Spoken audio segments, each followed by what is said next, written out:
भारतात लोकसभेच्या निवडणुका ह्या लोकशाहीचा उत्सव समजल्या जातात आणि आज या उत्साहाचा मतदानाचा दिवस आहे आणि आज डेक्कन ग्रुपचे प्रमुख अनिर्बान सरकार सर यांनी सुद्धा मतदानाचा हक्क बजावला आहे। सर काय सांगाल, आज आपण मतदानाचा हक्क बजावला? आज खूप आनंदाचा दिवस आहे।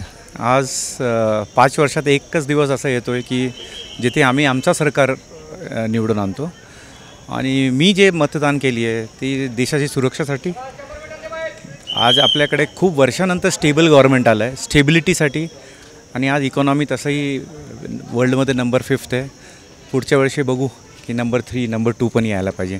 माझी असे आव्हान आहे लोकांना की घरातून निघून मतदान करा, देशाच्या सुरक्षेसाठी, देशाच्या मजबूतीसाठी मतदान करा। थँक्यू सर, मतदानासाठी प्रशासनाने सुट्टी जाहीर केलेली आहे तरीसुद्धा मतदार हे मतदानासाठी बाहेर पडत नाहीत, ही एक चुकीची गोष्ट आहे। आणि एक लाँग वीकेंड येतं तर लोक फिरायला जातात आणि नंतर ते आरडाओरडा करतात की सरकार आमच्यासाठी काय करत नाही। तुम्ही मतदानच करत नाही, तुम्ही तुमच्या प्रतिनिधीला तुम्ही निवडून आणत नाही, व्यवस्थित मतदान करत नाही, तर हे तर होणारच आहे। तर माझं असं म्हणणं आहे की आपण मतदान हे मॅन्डेटरी केलं पाहिजे।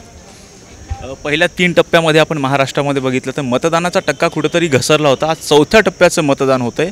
या सगळ्या मतदारांना काय आवाहन कराल आणि विशेषतः जे नवमतदार आहेत त्यांच्यासाठी काय सांगाल? मतदार तर बाहेर येऊन मतदान केलंच पाहिजे।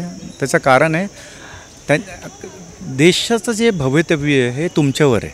तुम्ही ज्यांना निवडून देणार त्याच्यावरच आमचे सरकार तयार होईल आणि एक सक्षम सरकार येणं हे खूप महत्त्वाची गोष्ट आहे आणि लोक बाहेर येऊन मतदान केलं पाहिजे, हे खूप महत्त्वाचं आहे।